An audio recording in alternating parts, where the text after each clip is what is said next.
দেশে এবং প্রবাসে যারা আমাদের অনুষ্ঠান উপভোগ করছেন তাদের অনেক অনেক শুভেচ্ছা জানিয়ে শুরু করছি আমাদের নিয়মিত আয়োজন আঁধারে আলো।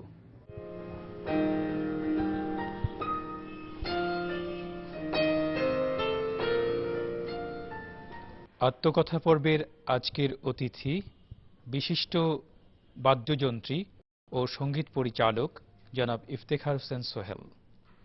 দৃষ্টিহীন হওয়া সত্ত্বেও শত বাধা অতিক্রম করে আজ সাফল্যের উচ্চ আসনে আসীন তিনি। বাংলাদেশের সঙ্গীতাঙ্গনে যে সকল প্রখ্যাত শিল্পীর বিচরণ তাদের সাথে যোগসূত্র রয়েছে এই গুণী মানুষটির। তার সাফল্য গাথা কথাগুলো চলুন তার মুখ থেকেই শোনা যাক। নিত্য সাহা বাবুর কাছে আমি উনি আমাকে বলেছিলেন প্রফেশনাল কিছু জিনিস শিখবার জন্য। তখন পিয়ানো, অ্যাকর্ডিয়ান, অর্গান, সে আমলে অর্গান ছিল যেটা পা দিয়ে বাজাতে হতো, তারপরে বেহালা, তবলা, কোনটা না কোনটা আমার হয়তো কাজে লাগবে। যেটাই কাজে লাগবে সেটাতে তুমি কাজ করে, শুধু গান গাইলে তো হবে না, তুমি কাজ করবা। তো সেখান থেকে আমার শুরু। ওখান থেকে বাংলাদেশ টেলিভিশনে আমি এলাম ইখতিয়ার ওমর সাহেবের সাথে গান গাইবার জন্য। তো এখানে গান করতে করতে লায়লা হাসান আপার নৃত্যে তালে তালে অনুষ্ঠানে আমি অ্যাকর্ডিয়ান বাজানো শুরু করি। এরপরে মূলত আমাকে খুব ভালোভাবে আমি যাদের সাথে কাজ করা শুরু করি, মানে কিবোর্ড প্লেয়িংটা শুরু করি, সেটা হলো মিস্টার আনিসুর রহমান তনুর কাছে আমি খুব ঋণী। উনি আমাকে অনেক বড় বড় কাজের সুযোগ দিয়েছেন। সাব গেমসের সময় থেকে আমি সমর দাস বাবুর সাথে কাজ করেছি, তারপরে সত্য বাবুর সাথে কাজ করেছি, আলী হোসেন সাহেবের সাথে কাজ করেছি, শেখ সাদি খান সাহেবের সাথে কাজ করেছি, গোলাম হোসেন লাডু সাহেবের সাথে কাজ করেছি, আহমেদ ইমতিয়াজ বুলবুল সাহেবের সাথে কাজ করেছি। এনাদের সবার সাথেই, বেশিরভাগ সমরদা ছাড়া ওনাদের সাথে ফিল্মে বা টেলিভিশনে। তবে টেলিভিশনকে আমি বলবো আমার মানে এই কিবোর্ড প্লে করা আর মিউজিক ডাইরেকশন করার আমার মানে মাতৃস্থানে আমি রেখেছি। মুসা আহমেদ সাহেবের হীরামন অনুষ্ঠানের উনি আমাকে সঙ্গীত পরিচালক হিসেবে নিয়োগ করেন। এইভাবে আমি আমার কাজ ধীরে ধীরে ধীরে ধীরে করে গিয়েছি এই টেলিভিশনের ভিতরে। টেলিভিশনে কাজ শেখার ফাঁকে ফাঁকে আমি বাইরে কাজ করেছি বিভিন্ন বড় বড় শিল্পীর সাথে, যেমন সাবিনা আপা, তারপর কিশোর দা। টেলিভিশনের অনেক ফিলারের গান, থেমে থেমে ঝিঝি ডাকে, কাঁদে ওই নিশীথ রাত, এইভাবে আমার কর্মকাণ্ডগুলো আমি বিভিন্ন সময় করে গিয়েছি আর কি। এবার সঙ্গীত পরিবেশন করছেন সুদূর মেহেরপুর জেলার মুজিবনগর থেকে আগত শারীরিক প্রতিবন্ধী শিল্পী এস এম আমজাদ হোসেন। মনটারে বোঝাতে পারি না, খুব দ্রুত চলে আর বারে বারে তোমার কথা বলে, আর বারে বারে তোমার কথা বলে। প্রতিদিন প্রতিক্ষণে তোমার ছবি আমার চোখের কোণে ভেসে ওঠে। সারাদিন কোনো কাজে মন বসে না, একবার তোমাকে না দেখলে।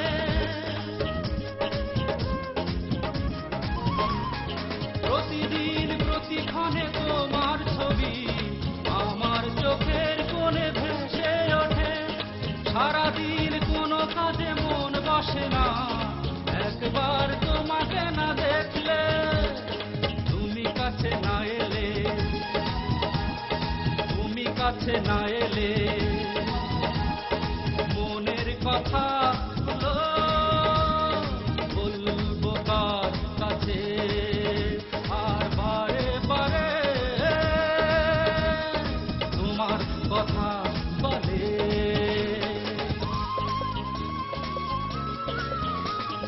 তোমার কথা ভেবে প্রতিটি রাতের ভিতর জানি কেমন করে, হতাশার মাঝে শুধু জীবন নিয়ে দেখলে না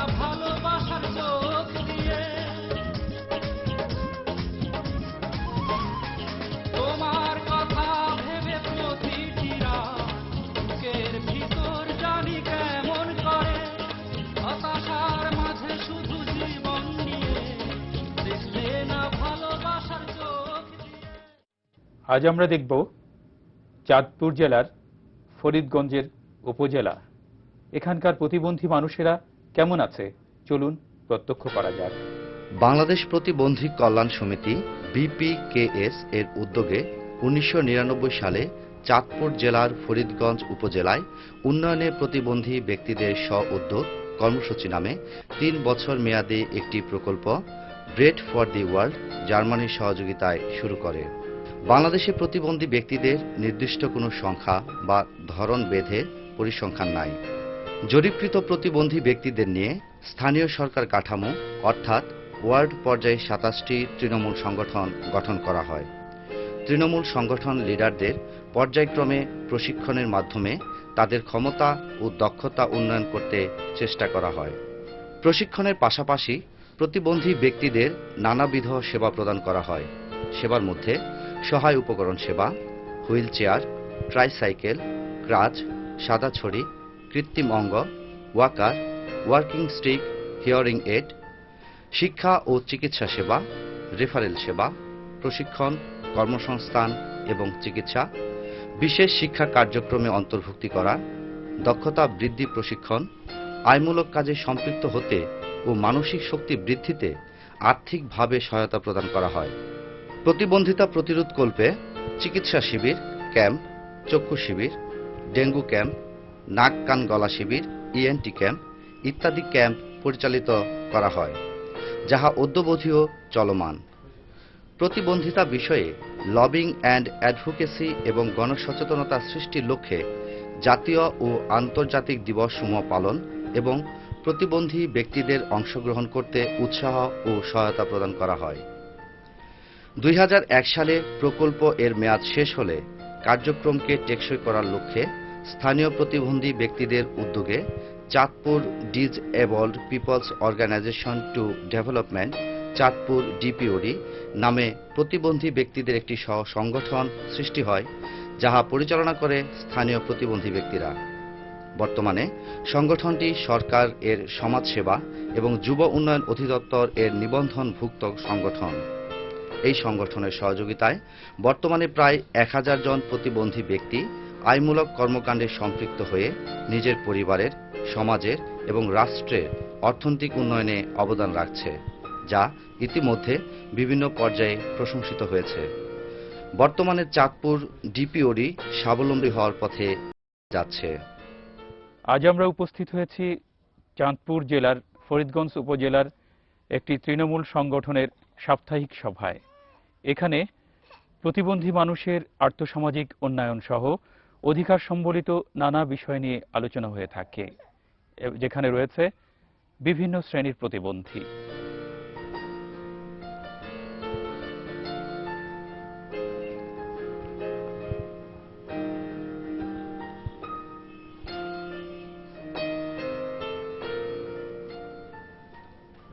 আমি একজন বহুমুখী প্রতিবন্ধী, দৃষ্টি প্রতিবন্ধী। আমি আগে ছিলাম, কেউ আমার চিনে না, জানে না প্রতিবন্ধী কাকে কয়। মানে আমি এখানে নাম প্রতিবন্ধী সবাই সমিতির নাম দিয়া, প্রতিবন্ধীর নাম দিয়া আমার সবাই চিনতে পারে আমি একজন প্রতিবন্ধী। আগে আমার লুজা ল্যাংলা কানা কত কিছু কইতে, মানে আমার সবাই দাম দেয়। আমার স্বামী মারা গেছে আজকে ১.৫ বছর ব্লাড ক্যান্সারে। এরপর আমার ৩টা মেয়ে নিয়ে আমি কিভাবে চলবো খাইবো, আমি এখান থেকে পরামর্শ নিয়ে সংগঠনে আইসা পরামর্শ নিয়ে আমি এখান থেকে লোন নিছি। লোন নিয়ে আমি টাকা নিয়ে কিছু জিনিসপত্র বেশি এখন নিজের পয়সা নিজে রুজি করে জিও করে কষ্ট করে আইনা কোন রকম ভাবে দিন কাটাই, সংসার চলে। হাতের কাজের নকশি খাতা, হাতের কাজের বেডশিট, জয়সরের নকশি খাতা, নকশি বেডশিট, কুশন কভার, সোফার মেট, টেবিল মেট, কিলো কভার, ডাইনিং সেট।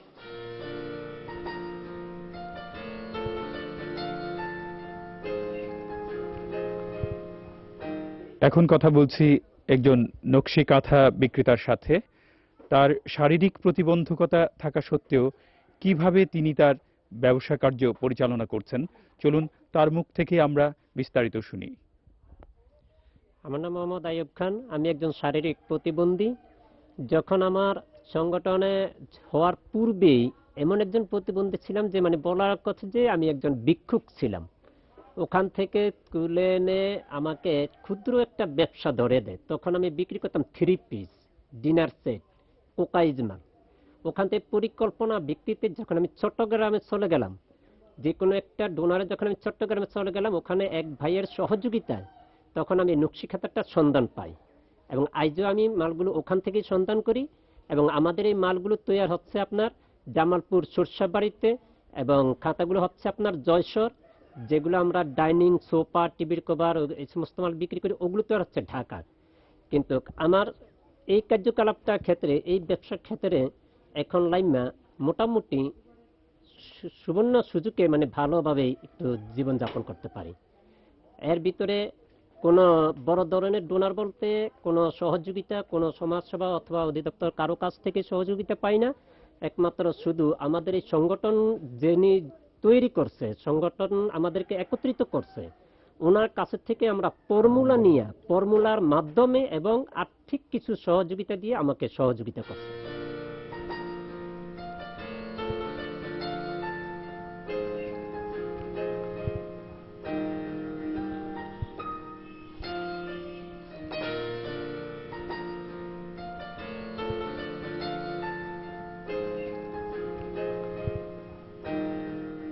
এখন কথা বলছি চাঁদপুর জেলার ফরিদগঞ্জ উপজেলার প্রত্যাশী গ্রামের বাসিন্দা সায়রা বেগমের সাথে। এই নারী পাখানাদারদের তীব্র ছোবলের মুখে শিকার হয়ে বরণ করে প্রতিবন্ধিতা, ফলে দেহ থেকে ক্ষয়ে যায় একটি অঙ্গ। এমনইভাবে 1971-এর স্মৃতিকে বুকে লালন করে বেঁচে আছে আমাদের মাঝে, পায়নি একজন মুক্তিযোদ্ধা হিসেবে স্বীকৃতি। তার কি কোনো অবদান ছিল না এ দেশের জন্য? দেশবাসী, আপনাদের কাছে তার প্রত্যাশা, আমরা তার কাছ থেকে তার সেই স্মৃতিগুলো এবং বর্তমান তার অবস্থা কি সবিস্তারে জানার চেষ্টা করছি। আমার চাচা একজন মুক্তিযুদ্ধের আশ্রয় দিছে, সেই তালিকা হেরা এই হামলা হইতে আছে আমার বাড়িতে। আমি মানুষের ছেলে এক ফ্যান হিন্দি নিয়ে আসছিলাম, ঘরের ভিতরে গুল্লি ফান দিয়া চারিমিকা ফাঁকা আবাজ করতে আছে। আমি উড়ান টানে ঘরের ভিতরে ঢুকছি, হ্যাঁ চারিমিকা ফাঁকা আবাজ করতেছে, ঘরের ভিতরে যাই ঢুকে আমার পার ভিতরে লাগছে। পার ভিতরে লাগিয়ে হ্যাঁ তা আমি দাঁড়াইতে আসছিলাম, হ্যাঁ আমার এক চাচা আসছিল দত্ত গেছে, গেঞ্জি ছিঁড়িয়া পার ভিতরে ব্যান্ডেজ করিয়া হ্যাঁ তরাতরি এক শাড়ি নিয়ে রক্তের টানি নিয়ে আর শাড়ি নিয়ে সটিয়া থুইছে। আমি আর কইতে পারতাম না। আমার ছেলে ও সৌমেস্ত্রী দিছি, সেগুলি ছেলে কাজ করতে আছে, আমি ফাটিছি নিবুন নিয়ে আমি সংসার চালাইতে আছি।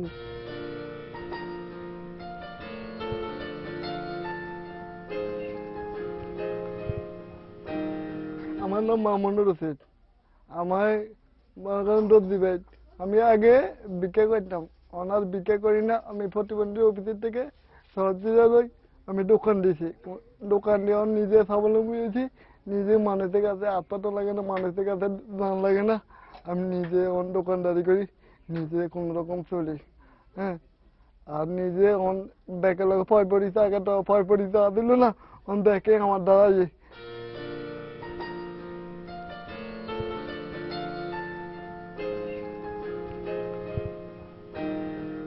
2 বছর বয়সে টাইফয়েড জ্বর হয়, রাত্রে জ্বর হয়ে সকালে আর দাঁড়াতে পারি নাই। বাবা মারা যায় 10 বছর বয়সে। তারপর থেকে এলাকাবাসীর সহযোগিতায় পড়ালেখা, মুন্সিহাট মাদ্রাসায় লেখাপড়া করি। ক্লাস 3 থেকে 10 পর্যন্ত ফার্স্ট বয় ছিলাম, ভালো ছাত্র ছিলাম। এই কারণে মাদ্রাসা পক্ষ থেকে ফিস বেতন সব মওকুফ করা হয়েছিল এবং পাশাপাশি নিজে টিউশনি করে পড়ালেখা এতটুকু পর্যন্ত অগ্রসর হয়ে আসি। 2007 সালে কামিল কমপ্লিট করে 2008-এ পত্রিকা দেখলাম প্রাথমিক শিক্ষক নিয়োগ করা হচ্ছে। সার্কুলার দেখে অ্যাপ্লিকেশন করলাম। অমনি 2009 সালে সহকারী শিক্ষক পদে নিয়োগ পেলাম। তো আমার কাছে চাকরি পেয়ে আমার কাছে খুব ভালোই আনন্দিত লাগছে, কারণ মানুষ জানে যে প্রতিবন্ধীরা ভিক্ষুক। তো প্রতিবন্ধীরা আসলে ভিক্ষুক নয়, ওরা সহযোগিতা পেলে নিজেদের কর্মক্ষমতা কাজে লাগিয়ে সফল ব্যক্তিত্ব হিসেবে পরিচয় দিতে পারে। আমি হাফসা, আমি ফরিদগঞ্জ থানা চাঁদপুর জেলার সোবান গ্রামে আমার নিজ এলাকা। জন্মের পর 2 বছর বয়সে পোলিওতে আক্রান্ত হওয়ার পর ছোট থেকেই এই সমস্যা নিয়েই 1999 সালে এসএসসি পাশ করি। এরপর থেকেই পড়াশোনা চালিয়ে যাই। তারপরে 2005 সালের 23শে অক্টোবর জাপানের হ্যান্ডি ম্যারাথনে অংশগ্রহণ করি। জাপানের হ্যান্ডি ম্যারাথনে প্রায় 250 জন প্রতিযোগীর মধ্যে প্রথম স্থান অধিকার করি। আসলে যেটা আমার ভাবনার বাইরে ছিল যে আমি জাপানে প্রথম স্থান অধিকার করব এবং বাংলাদেশ সেখানে প্রথম স্থান অধিকার করবে, সেটা অকল্পনীয় ছিল, যা জাপানবাসী এবং আরো অন্যান্য দেশের মাঝে বাংলাদেশকে বাংলাদেশ সবচেয়ে সুনাম অর্জন করেছে এবং সেখানে ছিল আমি হাফসা, সেটা পরিচয় ছিল না, ছিল আমি বাংলাদেশ নামে সবাই আমাকে সম্মান দিয়েছে। বাংলাদেশ জাপান থেকে আসার পর 2006 সালে আমার প্রাইমারিতে চাকরি হয়।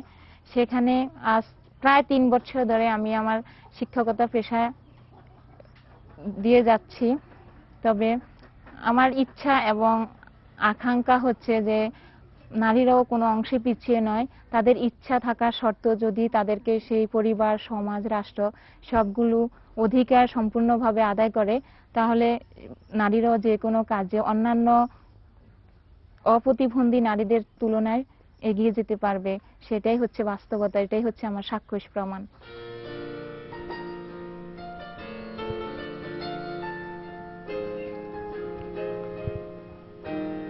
আমার নাম রহমত আলী। আমার ছোটকালের থেকে টাইফয়েড জ্বরে আমার চক্ষু নষ্ট হয়ে গেছে।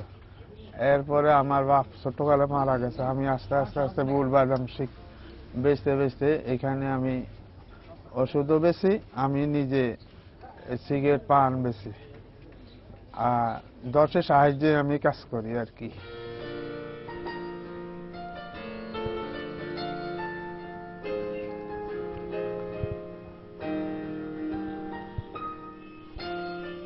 আমি মোহাম্মদ হোসেন মিন্টু। আমি 1993 সালে 5তলা বিল্ডিং থেকে কাজ করা অবস্থায় পড়ি আর কি। পড়ার পরে স্পাইনাল কর্ড ইনজুরি হয়ে যায় বা আমার মেরুদণ্ডটা ভেঙে যায়। তারপরে 1999 সালে প্রতিবন্ধী সংগঠন, তখন ছিল অবশ্য বিপিকেএস নামে, বিপিকেএস যখন ফরিদগঞ্জে আসে তখন আমাদের এখনকার যিনি পরিচালক মমতাজ উদ্দিন মিলন, এই ভদ্রলোক ওখানে আমাদের বাড়িতে যায়। যাওয়ার পরে আমার বাড়ির একটা উঠান আছে, ওখানে উনি দেখার পরে নাম টাম দিল। এখন কথা বলছি চাঁদপুর জেলার ডিসেবলড পিপলস অর্গানাইজেশন টু ডেভেলপমেন্টের পরিচালকের সাথে। আপনি প্রতিবন্ধীদের উন্নয়নে এগিয়ে এসেছেন কেন, এবং বর্তমানে এই অঞ্চলের প্রতিবন্ধী মানুষের জন্য কি কি কর্মসূচি বাস্তবায়ন করছেন? প্রথমত মনের দিক থেকে আমার সিদ্ধান্ত যে আমি এমন কিছু মানুষের জন্য করব, এমন মানুষের জন্য করব যে মানুষগুলো পথহারা, যাদের কোনো কিছুই নাই, তাদেরকে নিয়ে আমি কাজ করব। সেক্ষেত্রে প্রথমে বাংলাদেশ প্রতিবন্ধী কল্যাণ সমিতির একটা প্রকল্প, যেটা সিবিআর ছিল জামালপুর, সেখান থেকে আসছি। টাঙ্গাইলের সেলফ হেল্প একটা অর্গানাইজেশন ছিল, সেখানে কাজ করছি। এরপরে এই পিএসআইডি উন্নয়নে প্রতিবন্ধী ব্যক্তিদের সহোদ্যোগ এই প্রকল্পে 1999 সালের 1 জানুয়ারিতে এখানে কাজ শুরু করতে আসি। এই থেকে অদ্যাবধি এখানে কার্যক্রম চলতেছে। জার্মানির প্রজেক্ট 2001-এ কার্যক্রমটা শেষ। এরপরে আমরা অনেকটা হতাশাচ্ছন্ন হয়ে পড়ে প্রতিবন্ধী ব্যক্তিরা যারা লিডারশিপ নিয়ে বিভিন্ন ট্রেনিং নিয়ে বিভিন্ন প্রশিক্ষণের মাধ্যমে তাদের ক্ষমতা এবং দক্ষতার অবস্থার উন্নতি হয়েছে। পাশাপাশি তাদের সহযোগিতা এবং সমাজ কল্যাণের মাধ্যমে আমরা এখানে এই সংস্থাকে গভর্নমেন্টের লিগ্যালিটি নিয়ে, রেজিস্ট্রেশন নিয়ে আজকে চাঁদপুর ডিপিওটি নাম দিয়ে আমরা এই কার্যক্রমটা চালাই। এখানে যে কাজগুলো চলে সেটা হচ্ছে মূলত প্রতিবন্ধী ব্যক্তিদের অবস্থানগুলো, আমরা তাদের দিন দিন তারা যে অবনতি অবহেলার দিকে যাইয়া তাদের যে দিন দিন ক্ষয় হচ্ছে, ক্ষয় থেকে ক্ষয় রোধ করে আমরা তাদেরকে ওখানে কাজ করার জন্য নিয়ে আসি। এখানে লোকাল অর্গানাইজেশনটাকে দাঁড় করানোর জন্য স্থানীয় পর্যায়ে লবিং এন্ড অ্যাডভোকেসির ফলে এখানে আমাদের যে অফিসটা আপনারা দেখছেন, সেই অফিসটা প্রতিবন্ধী ব্যক্তিদের জন্য কাজ করার জন্য এলাকার কিছু মানুষ এই সম্পদ দান করে, সে দানের ফলশ্রুতি হিসেবে এখানে আমরা এই কাজটা করি। এই কাজটা করার জন্য বিপিকেএস আমাদের সাথে কিছুটা টেকনিক্যাল সহযোগিতা করছে, যেমন এখানে বিল্ডিং ভবন করার জন্য যে সাপোর্ট দিয়েছে, যেটা ব্রেফ দ্য ওয়াল জার্মানি একটা প্রজেক্ট ছিল, তারা এখানে সাপোর্ট দিয়ে আজকের এই অবস্থা নিয়ে আসছে। তো এখানের পরিকল্পনাটা আমাদের অনেক বড়, যেখানে 5 তলা ফাউন্ডেশন দেওয়া আছে, সেখানে আমরা একটা রেসিডেন্সিয়াল ট্রেনিং সেন্টার করবো প্রতিবন্ধী ব্যক্তিদের জন্য, যেন চাঁদপুরে অন্তত প্রতিবন্ধী ব্যক্তিদের জন্য একটা স্বসংগঠন হিসেবে তাদের যে একটা নিজস্ব রেসিডেন্সিয়াল ট্রেনিং সেন্টার, তারা এখানে থাকবে, প্রশিক্ষণ নেবে, থেকে খেয়ে তারা এখান থেকে শিখবে এবং পরবর্তীতে তারা এই কাজটা করবে। বাংলাদেশ সরকারের পাশাপাশি দীর্ঘদিন যাবৎ অসহায়, দুস্থ ও প্রতিবন্ধী মানুষের উন্নয়নে কাজ করছে ইউরোপিয়ান কমিশন। বর্তমানে এদেশে ইউরোপিয়ান কমিশন কী কী কর্মসূচি বাস্তবায়ন করছে, এই সকল বিষয় নিয়ে আধারে আলোর বিশেষ ব্যক্তিত্ব পর্বে আজ কথা বলছি ইউরোপিয়ান কমিশনের head of the delegation ambassador doctor Stephen ফোরেনের সাথে। What type of activities are you implementing for promoting the distressed and disabled community in Bangladesh at this moment? I would first of all like to say that Bangladesh can be congratulated for having been one of the first countries to ratify the United Nations Convention on the Rights of Persons with Disabilities and the Optional Protocol, which they ratified in 2007, and it came into force in May 2008. So Bangladesh was one of the first countries to ratify this UN Convention on the rights for people with disabilities. I think this is a very important signal which Bangladesh has sent about its political will to implement the UN Convention. In the meantime, 71 countries, 71 states have ratified this convention, and 45 have even ratified the optional protocol. Bangladesh is one of those, the 71 and the 45. I think that's another remarkable milestone. It is important to say that this convention does not create new rights, but on the contrary, it gives authority, status, and visibility to disability as a human rights issue. I think that's important. Now, on the basis of this, and with our general framework policy for disability all over the world, which we have at the European Union, which is concretized in the European Disability Action Plan, for instance, or the guidelines which we have on disability and development, and the inventory of projects all over the world, the EU aims to mainstream disability in all the projects. But nevertheless, we have 4 specific projects in this country which we implement with different international organizations or national organizations. One is the proximity services, which is a project which we implement with Handicap International. And Handicap International is our partner there, and it is concerning areas that are disaster prone by floods in the northeast and northwest of Bangladesh. This is a very important project because it puts people with disabilities in the focus of problems when it comes to floods in this country. So there is special attention, and we call this project Proximity Services. We have another project which we implement equally with Handicap International, which is called PROVAT. And PROVAT is a project that aims to help in technology, for assistive technology for handicapped people, so to develop adequate vehicles and means to help the disabled people to move, to act, and to do what they have to do in normal life. Another project which we implement in Bangladesh, which is very well known, I think, is called One for All. And the One for All project we do implement with BPKS, which is Bangladesh Pratibandhi Kalyan Samiti. Maybe I pronounced it not correctly, but this is what we call BPKS. And the other organization is a German NGO, Brot für die Welt, Bread for the World. And they together implement this project, which is about disabled people's rights and their inclusion. So I think it is an important project which this one is One for All is about the basic needs for disabled people, and the one I was just calling on is Disabled People's Rights and Inclusion. We implement this with Action on Disability and Development, ADD. So we have over 4 projects worth around 3 million euros, which we are currently implementing in Bangladesh. And we are monitoring this, we are following this up, and we have the impression that these projects are all 4 of them working very well. প্রতিবন্ধিতা কোনো অভিশাপ কিংবা সমাজ বা পরিবারের বোঝা নয়। তারাও সুযোগ এবং সহযোগিতা পেলে ঠাঁই করে নিতে পারে সমাজের যে কোনো জায়গায়।